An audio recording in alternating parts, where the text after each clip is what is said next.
अगर आप कम रिस्क उठाने वाले निवेशक हैं, बैलेंस ग्रोथ और साथ में टैक्स एडवांटेज चाहते हैं, तो आप Nippon India equity savings fund की ओर अपना ध्यान ले जा सकते हैं। और आपके फैसले को थोड़ा आसान बनाने के लिए आज हम इस फंड की 360 डिग्री पड़ताल करेंगे और जानेंगे कि किसके लिए और क्यों ये म्यूचुअल फंड स्कीम निवेश के लिए सही है, कितना रिटर्न इसने दिया है, क्या रिस्क, क्या फायदे हैं, और एक्सपर्ट से जानेंगे कि ये फंड निवेश के लिए कितना फिट है। नमस्कार, मैं हूं आपके साथ अभिषेक गुप्ता और आप देख रहे हैं हमारा खास शो फंड की फिटनेस।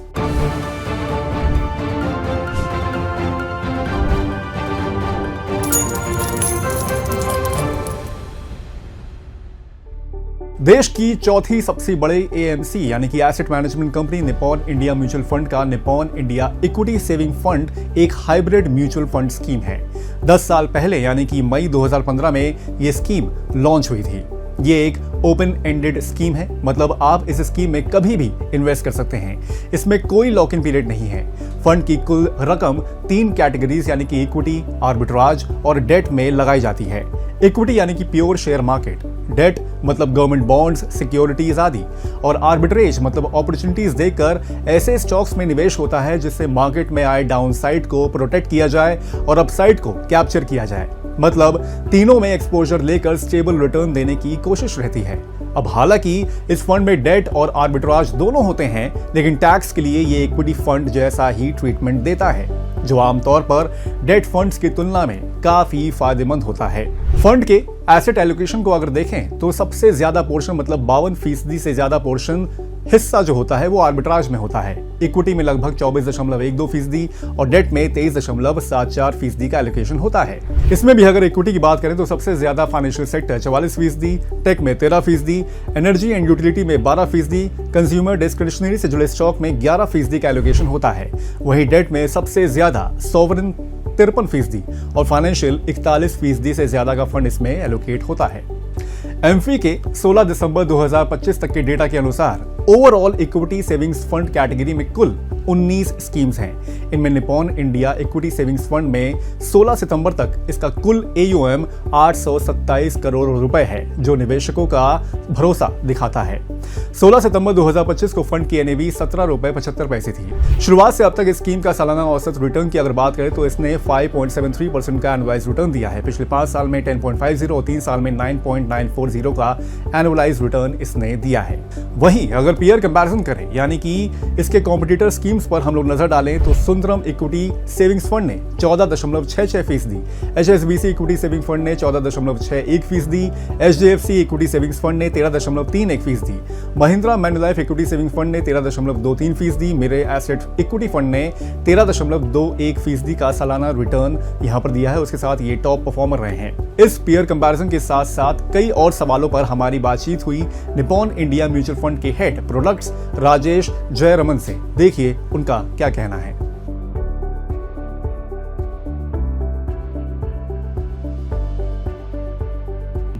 ये प्रोडक्ट जो इक्विटी सेविंग्स का प्रोडक्ट है, ये आप बोल सकते हैं कंजर्वेटिव इन्वेस्टर्स के लिए बनाया गया है, जिनको बहुत ज्यादा रिस्क नहीं चाहिए, लेकिन जिनकी एक रिक्वायरमेंट है कि जो डेट है या फिक्स्ड इनकम है उससे बेहतर रिटर्न लाकर आपको मिल सके। साथ ही साथ आपको टैक्सेशन बेनिफिट जो मिलता है इक्विटी के अंदर, वो भी अगर आप इसके अंदर उसका भी एक उपयोगिता या फिर यूजफुलनेस उनको चाहिए।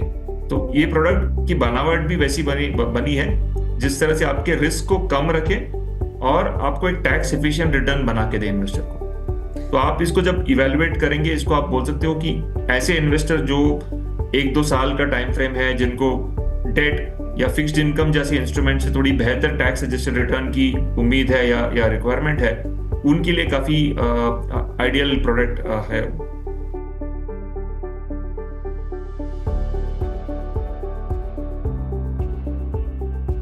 तो इस प्रोडक्ट की खासियत है कि इसमें बहुत ज्यादा बदलाव नहीं करेंगे हम लोग, क्योंकि ये प्रोडक्ट जैसे मैंने कहा कि इसकी बनावट जो है वो वैसे इन्वेस्टरों के लिए जिनकी जो रिस्क की क्षमता है वो काफी कम है।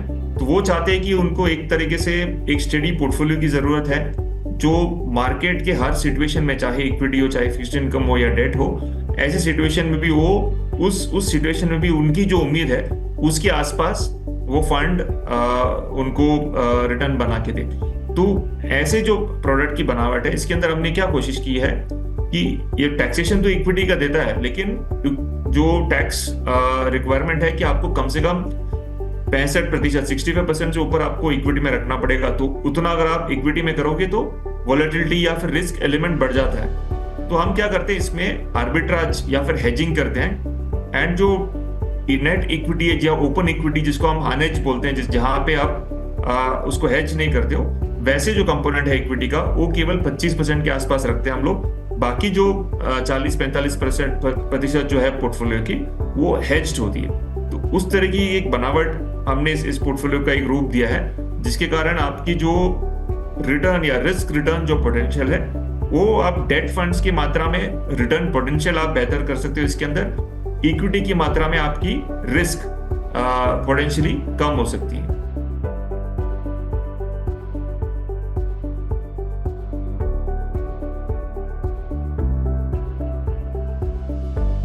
जैसे मैंने अभी आपसे कहा कि हम इस फंड की जो बनावट है वो ऐसे होता है कि 65% 65 से 70% के बीच में इक्विटी के अंदर होती है, लेकिन वहां पे आप 40-45% आपके हेज्ड होती है। हेज मतलब आप एक सामने बाय कर रहे हो तो सामने सेल भी कर रहे हो। तो उस तरह से आपकी मार्केट के उतार चढ़ाव से प्रभाव उस 40% जो पोर्टफोलियो उसमें नहीं पड़ता।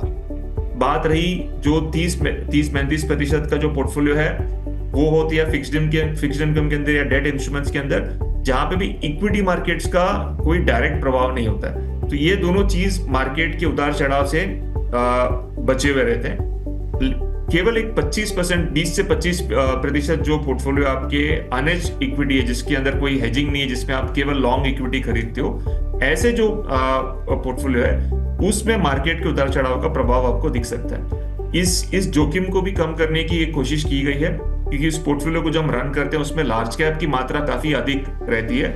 लार्ज कैप यानी जो टॉप 100 कंपनी है मार्केट कैप की नजरिए से, इनमें हमारी जो एलोकेशन है वो अधिक मात्रा में होती है। 70-80% या कभी 90% भी इसके अंदर रख सकते हैं हम लोग।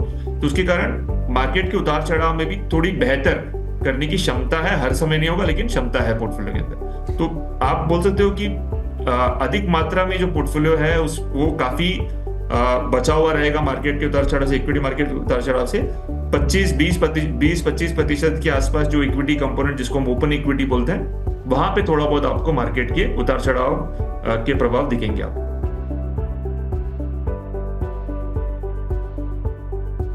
खास करके ऐसे निवेशक जो चाहते हैं कि उनको बहुत अधिक मात्रा में रिस्क नहीं ले सकते हैं, उनको एक तरह से स्टेबिलिटी भी चाहिए, लेकिन ये भी उम्मीद रखते हैं कि वो जो डेट है या फिर जो बहुत ही कंजर्वेटिव इन्वेस्टमेंट ऑप्शंस हैं, उनसे थोड़ी बेहतर रिटर्न की क्षमता रखे पोर्टफोलियो। और साथ ही साथ टैक्सेशन का एडवांटेज, जो भी बहुत महत्वपूर्ण है जब आप इन्वेस्टमेंट करते हो, जब आप निवेश करते हो, कि आप टैक्स के बाद कितना रिटर्न आपके हाथ में छूटता है, वो भी एक बहुत महत्व की विषय है निवेशकों के सामने। तो ऐसे इन्वेस्टरों के लिए प्रोडक्ट काफी आइडियल है। तो ये कम रिस्क वाला प्रोडक्ट है।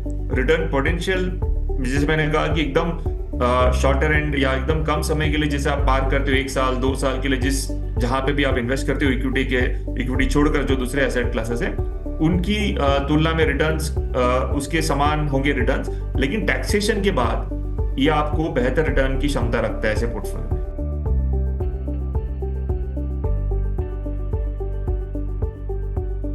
हमारे हिसाब से एक बहुत अच्छी टूल है, क्योंकि हम देखते हैं कि कोई भी इन्वेस्टर के पोर्टफोलियो में एक आप बोल सकते हो जो टाइम होराइजन या जो समय उनके पास है, वो अलग अलग गोल की तरफ होता है, अलग अलग लक्ष्य की तरफ होता है। हो सकता है कि इन्वेस्टर के आज अगर मैं 40 साल का हूं, मुझे लगता है कि अगले 15-20 साल में मेरे बच्चे बड़े होंगे, तो उनको एजुकेशन के लिए मुझे कुछ पैसा सेट ऑफ करना है। मुझे अगले 25 साल के बाद मैं रिटायर हो जाऊंगा, तो मुझे उस समय में अपने रिटायरमेंट के लिए पैसा सेट ऑफ करना है। मुझे 5 साल में कोई वेकेशन का गोल है, मेरे हिसाब से मेरे को यूएस जाना है या कोई एक्सोटिक लोकेशन ट्रैवल करना है, तो मुझे उसके लिए एक गोल है, या फिर मुझे घर खरीदना है, उसके लिए एक गोल है। तो ऐसे आप बोल सकते हो कि हर एक आपका जो चयन है, जो निवेश है, वो एक समय से जुड़ा हुआ है। उस हिसाब से आप देखोगे पोर्टफोलियो के अंदर हम एलोकेशन की बात करते हैं, तो उसमें एक हिस्सा इक्विटी सेविंग जैसे प्रोडक्ट में भी किया जा सकता है, जहां पे आप थोड़ा कंजर्वेटिव चाहते हो, जहां पे आप चाहते हो कि मेरी जो निवेश पूंजी है उसको बचाए रखें मार्केट के उतार चढ़ाव से। अधिक मात्रा में थोड़ी बहुत हलचल तो होगी, लेकिन अधिक मात्रा में बचाए रहे, चाहे साथ ही साथ आपको टैक्सेशन एफिशिएंसी मिले। तो ऐसे जो आपके एलोकेशन की एक पोर्शन है, वहां इस प्रोडक्ट को लेके आप उसको सोच विचार कर सकते हैं। अब इसमें निवेश की अगर बात करें तो आप इसमें मिनिमम 5,000 रुपए का लमसम और 100 रुपए की SIP कर सकते हैं। मैक्सिमम इन्वेस्टमेंट की कोई लिमिट नहीं है। एग्जिट लोड की अगर बात करें तो अगर निवेशक निवेश के 15 दिन के अंदर 10% से ज्यादा अमाउंट विड्रॉ करते हैं तो 1% का एग्जिट लोड लगेगा। इसके अलावा दिव्या दत्त शर्मा, लोकेश मारू इस फंड को मैनेज कर रहे हैं, जो इसके अलावा निपॉन के दूसरे फंड्स को भी मैनेज करते हैं। ये फंड कैसा है, क्या इसमें निवेश करना चाहिए, इस पर हमने जाना म्यूचुअल फंड एक्सपर्ट और AUM वेल्थ के डायरेक्टर अमित सूरी से। जानिए उनका क्या कहना है।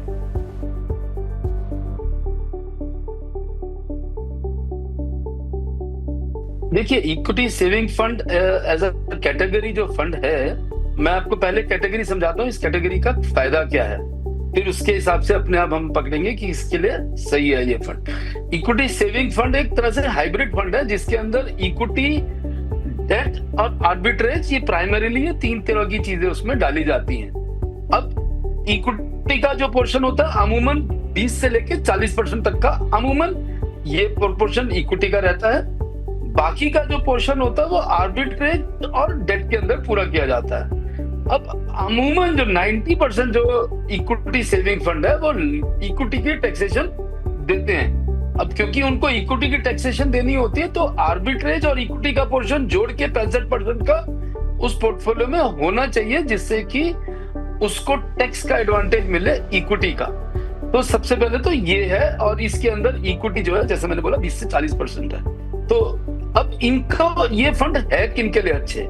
इक्विटी सेविंग फंड किसी के भी पोर्टफोलियो में आ सकता है जहां पे आपको स्टेबिलिटी चाहिए, खासकर जैसे जैसे आपकी एज बढ़ती है। ये अगर मैं बोलूं, अगर मान लीजिए आप 5 साल की FD करने जाते हैं किसी बैंक में, तो इक्विटी सेविंग फंड उसका एक बहुत बेहतरीन विकल्प है, क्योंकि इसमें इक्विटी भी काफी कम है, तो उसके कारण से आपको रिस्क भी नहीं है, वॉलेटिलिटी से काफी बच जाते हैं और टैक्स एडवांटेज भी मिलता है। इन दोनों के अलावा आप FD से काफी बेटर रिटर्न्स की उम्मीद कर सकते हैं इन फंड्स के अंदर।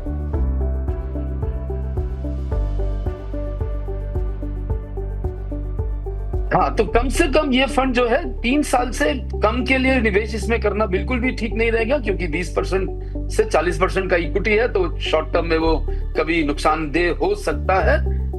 आइडियली आप 3 साल 5 साल और अबव के लिए आप इस फंड को अपने निवेश में देख सकते हैं अपने पोर्टफोलियो के अंदर।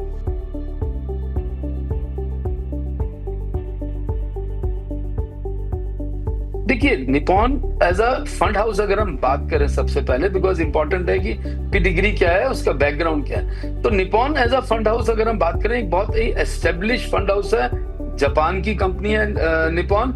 और जिस तरीके से जब से निपॉन ने इस AMC को टेक ओवर किया है, काफी चेंजेस करे हैं और इनकी ऑलमोस्ट सारी स्कीम्स बहुत ही बेहतरीन परफॉर्मेंस दे रही हैं। तो हम लोग अपने पोर्टफोलियो में निपॉन का स्कीम अपने क्लाइंट को देते हुए घबराते नहीं है, हमें अच्छा लगता है इसका फंड का स्कीम देने का।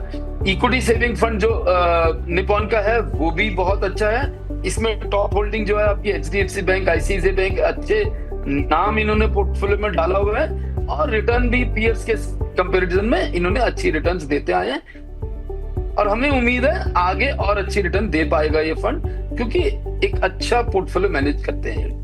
तो अगर कम रिस्क के साथ अपने पोर्टफोलियो में स्टेबिलिटी चाहिए, FD से काफी बेहतर रिटर्न चाहिए, तो इस फंड में 3 साल, 5 साल और उससे ज्यादा टर्म के लिए निवेश आप कर सकते हैं, जैसा कि हमारे एक्सपर्ट ने कहा। लेकिन ध्यान रहे कि फंड कोई भी हो, पुराने आंकड़े भविष्य में बेहतर रिटर्न देने की गारंटी नहीं होते।